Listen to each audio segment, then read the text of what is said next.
Bred to Win, brought to you by Inglis. The 2022 Inglis Yearling Sale Series, entries now open.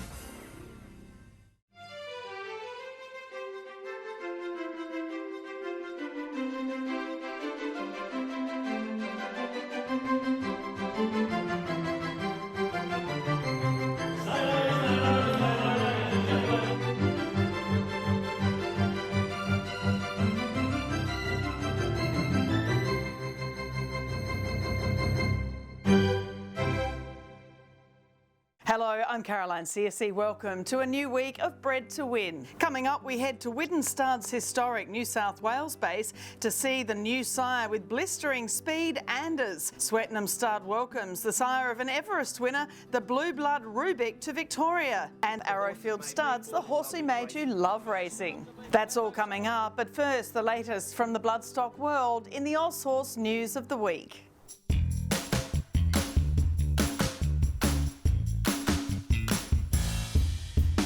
Tough So You Think mare for Seeker is the latest high-quality lot to go through an Inglis digital sale, with the winner of 3 group races, including the Group 2 Sapphire Stakes, being offered as a highlight lot in the late August sale. Out of a winning Reduced Choice mare, for Seeker has won 5 and placed in 5 of her 15 starts. Final entries for the sale close on Wednesday, August 18, with final bidding taking place on Wednesday, August 25. After being passed in with a reserve of $500,000, Moonlight Maid was sold to an undisclosed buyer after being the highlight lot of the Inglis early August online sale, while Shadwell Estate's Sulwan was sold for $300,000. New Zealand's Cambridge starters welcome dual Group 1 winning sprinter Hello Zousain for the new season. The son of Danehill's Kodiak won the Haydock Sprint Cup and the Royal Ascot Diamond Jubilee Stakes, and is fully booked for 2021. His returning barnmate Al Manzoor is equally popular, with a full book too,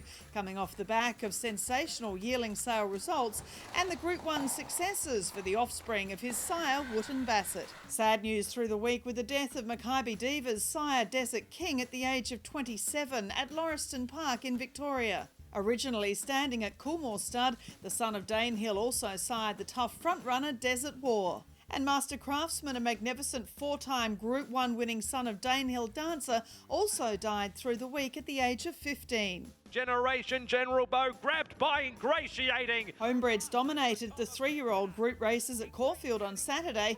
Darley's Victorian sire Frosted sired Ingratiating from the Lightfingers, and San Domenico Stakes winner Obsequious. Ingratiating won the Vane Stakes, having placed in the Golden Slipper and Blue Diamond as a 2-year-old, along with wins in the Talondirt and Maribyrnong Trial. Frosted by Tappet returns to Darley's Victorian base this season at a fee of $44,000.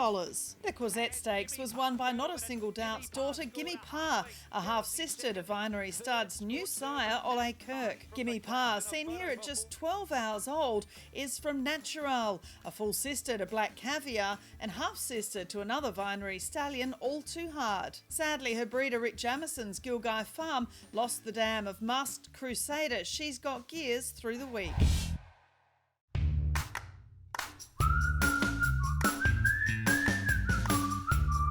Subterranean's getting a gap and Tiger Malay the inside. The Inglis graduate of the week was a great success for Linda and Lawrence Mons at Tyrrell Stud, as their Inglis Easter Yearling Sale graduate Tiger of Malay was successful in the Group 3 up-and-coming stakes, raced at Kembla Grange due to COVID restrictions in Sydney. Tiger of Malay featured in our Inglis Easter Yearling Sale preview in 2020, selling to China Horse Club and Newgate Bloodstock for $255,000. He's by champion first season sire Extreme Choice from the more than ready mare Sambar. The same cross identified as a super cross on a previous episode of Bred to Win by G1 Goldmine. Tiger of Malay traces back to huge broodmare influenced Dark Queen, the dam of Taj Rossi, and grandmother of Golden Slipper winner Dark Eclipse. On Saturday, his half-brother Samizdat won the Belmont Newmarket in Western Australia, also giving Arrowfield Stud's Not a Single Doubt a Saturday Stakes double. Meanwhile, Tyrrell bred and sold Behemoth won the Spring Stakes in Adelaide on protest.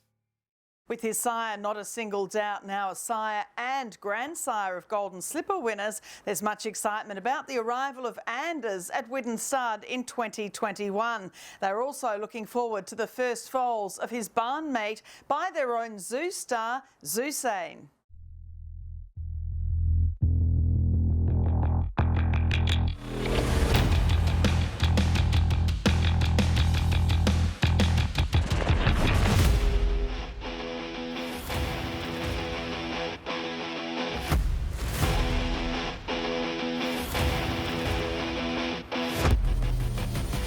It's been another wonderful year for Widden Stud. Zoustar continuing his great work as a leading sire. His daughter Mizzy sold for $2.2 million.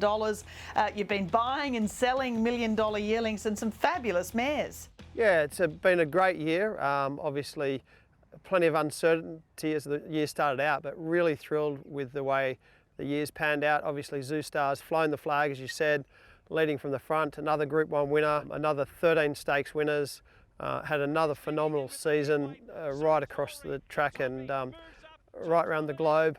So it's great to see him back from the Northern Hemisphere after completing his 3rd season up there. Much excitement about Zoustar on a global scale. And yeah, we have managed to secure some nice mares. Obviously the value of Australian mares and bloodstocks really being realised, and we're seeing that in the sale rings and the online auctions, just the value of the Australian brood mares, and to buy mares like Muse and Hummer were great additions for the farm. So yeah, all in all, very pleasing year. In front, Anders well clear. Ole Kirk runs to second. Always exciting having a first season sire, and Anders really fits the Widden mould, doesn't he? His sire, Not a Single Doubt, a real breed shaper now, sire of a Golden Slipper winner and grandsire of a Golden Slipper winner, and of horses such as the champion sprinter Classique Legend, carrying forward the great Reduced Choice Blood.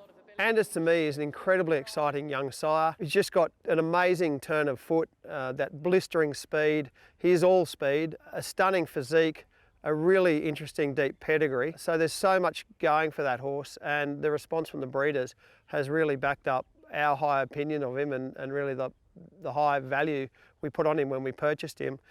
He's been incredibly popular as well. He was always an outstanding type, a $670,000 yearling, and so like some of the very best that throw to Not a Single Doubt's dam sire, Rory's Jester, with that bright chestnut, the nuggety sort of physique and plenty of white. Yeah, he is that real quintessential Not a Single Doubt.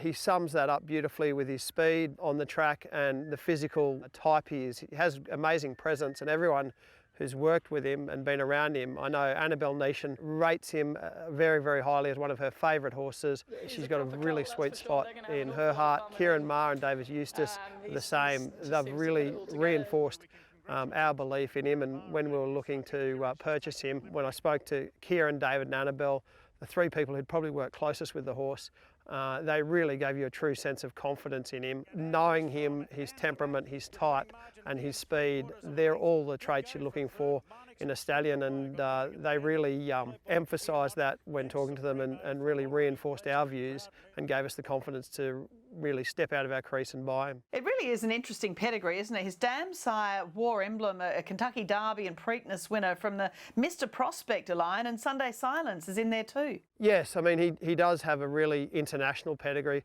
Sunday Silence is a breed shaper.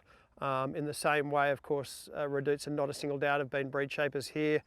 War Emblem's a star in the American scene, and he's an internationally recognisable stallion in that pedigree. So many options when mating with this stallion, and he does really mate beautifully to so many of your mares. And I know going through our own mares, mares to buy that really suit him, looking at mares on the farm to mate to him and talking to clients, there's so many options. So he does really stand out as not only the speed and the physical, but with that great pedigree you can really utilise. But it's all Anders at the moment, 150 to go, some 4, 5, 6 clear. It's quite incredible that run he had, the 4 races he won in a row, starting with a Wyong maiden. He went to Rose Hill, won on a heavy 8, had a short break, came back first up to beat Ole Kirk in the Rosebud before beating Peltzer and Mamaragan in the San Domenico. I mean, it's very rare for a colt to string wins together like that. Yeah, we really saw what a horse he was on the track, just so dominant at Wyong. He put together those 4 big wins. Of course, beating Ole Kirk, his ratings were through the roof, breaking obviously a race record as well there in the San Domenico. They're all the sort of really wow moments when you look at an elite stallion. You say, do they really have that turn of foot and that speed that really makes you sit up and take note? And this horse had it, and had it in spades. He does represent great value. I mean, the San Domenico has been won by a lot of exciting young stallions, and Anders is great value, standing at just $16,500. He certainly is great value. As I said, the breeders have really reinforced that. He's full as a centipede sock drawer, as I said the other day. The reaction from the breeders when we announced him at stud was great excitement. When we announced the fee, they couldn't believe it. Such an outstanding prospect on the back of extreme choice. Obviously, as a son of Not a Single Doubt, the champion first season sire, get a slipper winner from only a handful of foals. And here you have this outstanding son of Not a Single Doubt at just 15 grand. I think the breeders really see value. They've really committed some wonderful, wonderful mares to him, and all the best breeders have been very quick to support us. And the breeding rights, we did a handful of them. They were done in no time, and the book full sign went up very quickly. So he is going to get every opportunity at stud, and I'm sure when his yearlings turn up at the early yearling sales, the Magic Millions, the Classic, and then right through to the Easter sales, the buyers and trainers, they just know what a wow horse he is, and they understand what type of stallion he is, and it won't be about the fee then. It'll just be a real clamour to get those stock in his stables as well. Your son of Zoustar, the Group 2 winner Zousain, has his first foals arriving this season. He's also great value, and he looks just outstanding here in the Widden Valley. He was the most popular first season sire again last year. He got inundated early and full book. I think he was similar to Anders, as a great looking, very fast, well-bred horse at a great price. And the similar sort of breeders, those major hunter breeders and the astute breeders, really jumped on him. So we covered 188 mares, excellent fertility. I don't think any stallion last year would have had any more mares in foal than Zousain. So he'd be very well represented in the spring with some great foals arriving. So many of those breeders who I've spoken to are really looking forward to their arrival and keen to back up again. They see what Zoustar's done, how successful the sire line's been through Encosta and Northern Media, Zoustar and now Zousain. The breeders who pick value and pick type have really picked this horse. So I'm sure he's going to be the gun young stallion in that bracket as we go through the spring with his first foals arriving. And your young sires, Trapeze Artist and Written By in particular, they're just so exciting. How are they getting on? A stallion like Trapeze Artist, there you have Schnitzel's highest rated son. He's the highest rated sprinter in the world. He's just a magnificent physical specimen. He's really furnished into a great bull. We've seen some of his weanlings sell very well already, and Bert Vieira is really keen to retain and race some of the best ones he's bred, and make sure they go to the best trainers as well. I think he was the most popular first season sire of his year as well. He covered 180 mares, and they were really high quality mares, a very high class son of Schnitzel, who's been very well supported, and we're looking forward to getting his yearlings to the sale next year and then onto the track. Written By is very similar to Trapeze Artist, with his first crop yearlings to go to the sale next year. He will get a lot of very early types like himself, champion 2-year-old. He won his first 4 starts. Of course, he won the Blue Diamond like Extreme Choice, but like Capitalist, he's by Written Tycoon. So we've seen the sons of Written Tycoon and just how much they've achieved. Outstanding value. You can send a mare to him for under $25,000, and the astute breeders have really seen that and jumped on him this year. We'll have a story on the new Victorian farm, but that expansion sets great foundations for Widden's future. It was a big decision to move into Victoria, but a great opportunity there. There's so many good things happening in both states, and there's no reason you just have to be nailed to one of them. We certainly see plenty of great things happening in Victoria like we have in New South Wales for many years. So we want to be a part of all of that. Always great to see the wonderful Widden Stud in Bred to Win, and next week we'll visit their Victorian base and bring you new stallions Russian Camelot and Doubtland. Coming up on Bred to Win, the Cambridge Stud Performance of the Week, and Rubick, new to Swettenham Stud in Victoria this season. Bred to Win, supported by Prized Icon, a Group 1 winner of 2 and Darby winner of over $2 million, standing at Coringle Stud in 2021.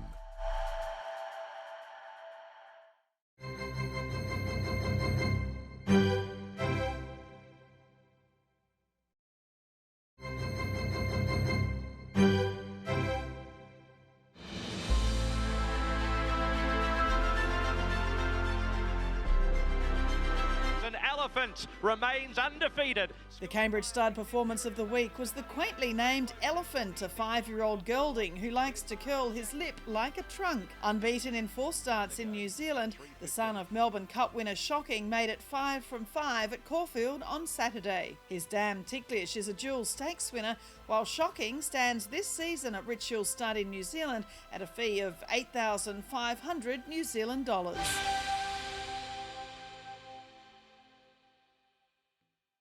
With some big numbers coming through as yearlings and new season foals, in 2021 Swettenham Stud will stand a sire on the rise, the regally bred Rubick.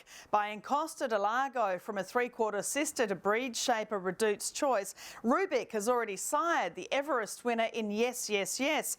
He joins barnmate I Am Invincible's I Am Immortal, whose first foals are just starting to arrive.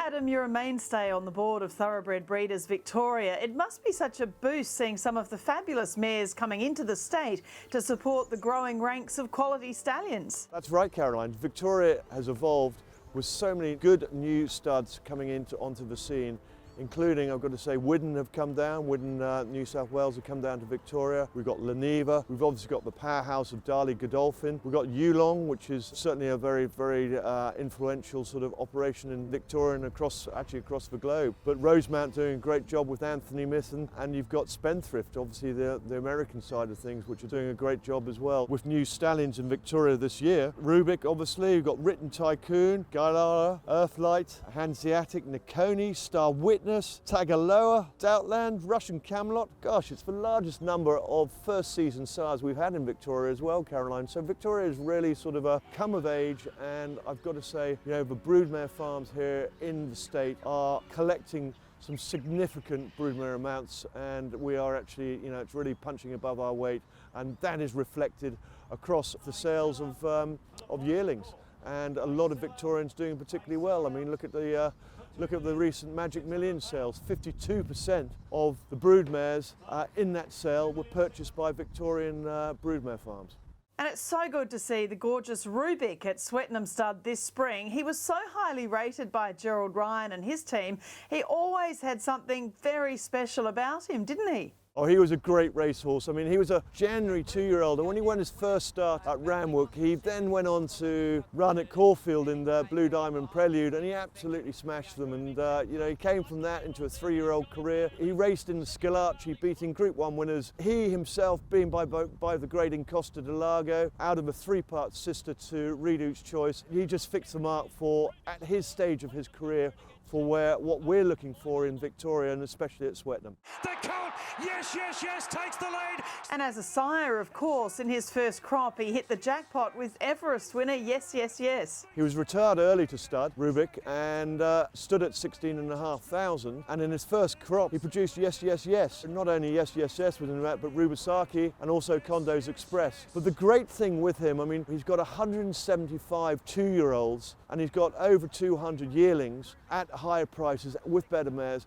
So we really feel at Swettenham, and really working in with Coolmore. Okay, he may not have had the greatest season this year, and we've seen it very much with likes of Piero. He did the same, and So You Think, who really just had a little bit flat spots in their 5th year. The numbers came through, and you see what they're doing at the moment. So we feel that we've got a very strong chance with this stallion Rubick, and being such a good-looking horse and so fertile, that we feel that he is a primed, proven horse which Victoria needs at that price. Standing Rubick in 2021, as you mentioned, continues the great relationship with Coolmore Stud that started back with your father, Robert Sangster, Vincent O'Brien and John Magnier. Oh, that's right. I've got to say, with Tom Magner and his wife Sophie and family, but all the staff at Coolmore, I have a very close relationship, and that relationship is echoed all around the world with the Sangster and the Magner family. It's something which is lovely to carry on that legacy, and Caroline, I've got to say, it's going to keep on passing, because there's a lot more Sangsters around. not just in the southern hemisphere, but certainly a lot more in the northern hemisphere. So we're keeping on breeding and love the industry, but certainly a lot of my family are getting involved with it in both hemispheres. It's just very lucky that we can get a horse down here in Victoria like that, because he just fits the perfect mark. In years to come, we'll reflect back on this interview and you'll say to me, gosh Adam, do you remember that time in August when we did the interview and you spoke about Rubick for the first time? My God, hasn't he done well? And all that backing of the Victorian broodmare owners and obviously New South Wales and South Australian, Tasmanian ones coming to him this particular year in 2021 has proved successful. So yes, we're very happy with that. He really got his best book of quality mares on the back of these great successes, which is what makes him so exciting, Caroline. He has covered books of 250 plus in recent years at 35,000 and 30,000, with those progeny about to hit the track. I Am Immortal with 100 metres to go. I'm so pleased also to showcase I Am Immortal on Bred To Win. He is the only colt or entire by I Am Invincible to win 2 stakes races as a 2-year-old. Oh, as you can see, he walks so magnificently, and he really did capture the imagination of the racing public. But as a physical, he's got everything, and Sam Friedman always said that he had the greatest nature, and you can see he has got a great nature. He let down really well. We got him last year in 2020 in April, and come the breeding season, which sadly no one got to see him due to COVID, but he really had changed. And Ben Mason, who did the vet check on him, said to me, he said, Adam, I've never seen such a windpipe as large as I Am Immortal's. And you know, you can see by putting your fist under his jaw that his jowl is enormous. So you know, he's got a lot of credentials, and he fits the same profile as his father, I'm Invincible. And looking at your wonderful son of High Chaparral, Toronado, winner of the Sussex and the Queen Anne Stakes. He's now a sire of a Group 1 winner in Masked Crusader, who took out the William Reid. I'm sure the whole farm was watching that. With Masked Crusader, it was a great result for the farm, and especially the breeders who supported him. And he's got some really great, really good horses coming through.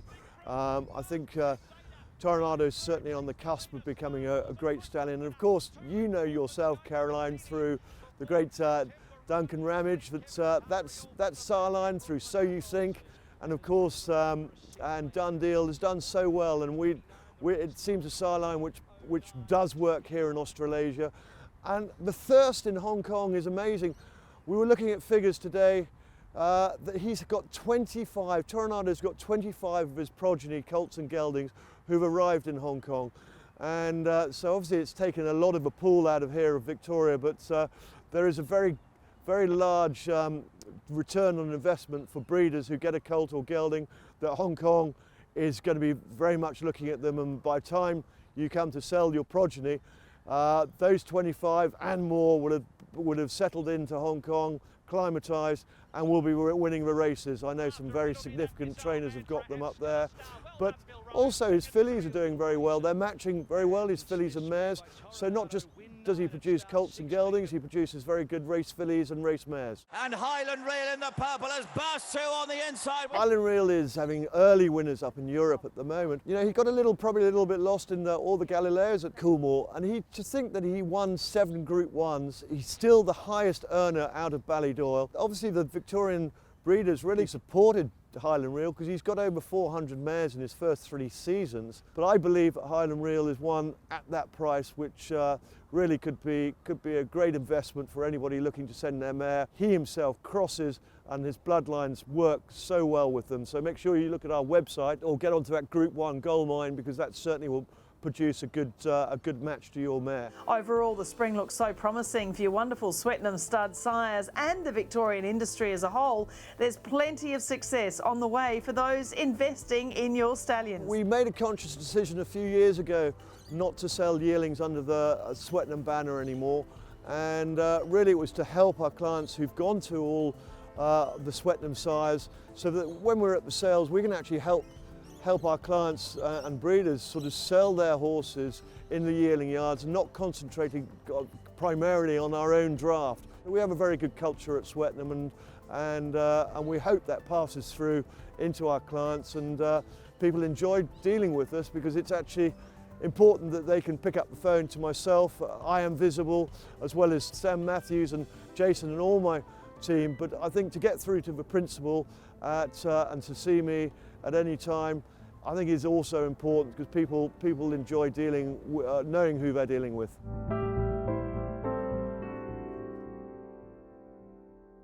The G1 Goldmine analysis of Rubick's sire in Costa de Lago and the nicks that have had the most success with his sire sons include highly regarded broodmare sire Charge Forward, who registers 6.9% Group 1 winners to runners and over 10% stakes winners to runners. Examples include champion sprinter Sunlight and her sister Zoustar, and Golden Slipper winner She Will Reign. Another supercross within Costa de Lago line is Elusive Quality, with 3.3% Group 1 winners to runners and over 13% stakes winners to runners, as exhibited by the Full Brothers and now successful stallions Shooting to Win and Deepfield.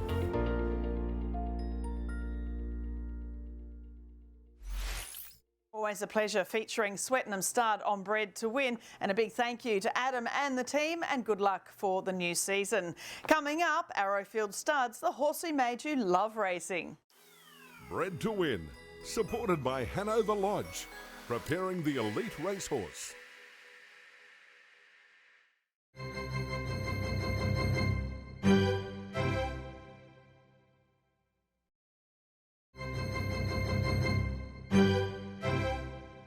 This segment brought to you by Arrowfield Stud, the brand worth its weight in gold. The horse that made me fall in love with racing was 1992 Golden Slipper winner Burst. Trained by Clary Connors and owned by the Kelly family, she was tiny in size but had a huge heart. Her electric turn of foot was simply amazing, and she went on to win the 2-year-old Triple Crown. I was a 17-year-old at that time, and it certainly ignited the passion for racing, but more importantly for the Golden Slipper. Fast forward 15 years, in 2007, Darby Racing's first year of business, we syndicated a filly named Our Joan of Arc, who won the Gimcrack Stakes, the Maribyrnong Plate, and was unplaced in the Golden Slipper. 2016, a $10,000 purchase for Darby Racing. Yankee Rose finished runner-up before winning 2 Group 1s. And the following year, in 2017, a freakishly fast filly named She Will Reign won the Golden Slipper. Just 2 years later, in 2019, we also finished 5th with Time to Reign, who earlier captured the Silver Slipper. And I tell you what, the most amazing thing is to see the joy, passion and exhilaration that the 2-year-old racing brings to my owners. It's certainly been a lifelong dream to win the Golden Slipper, and that can all be attributed to one filly back when I was 17, named Burst.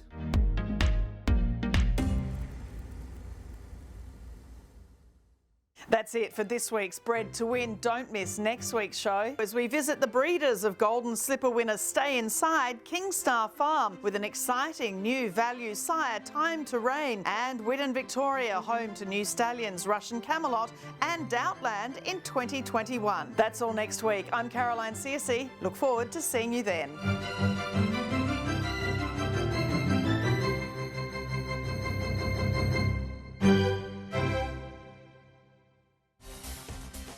Bred to Win, brought to you by Inglis, the 2022 Inglis Yearling Sale Series. Entries now open.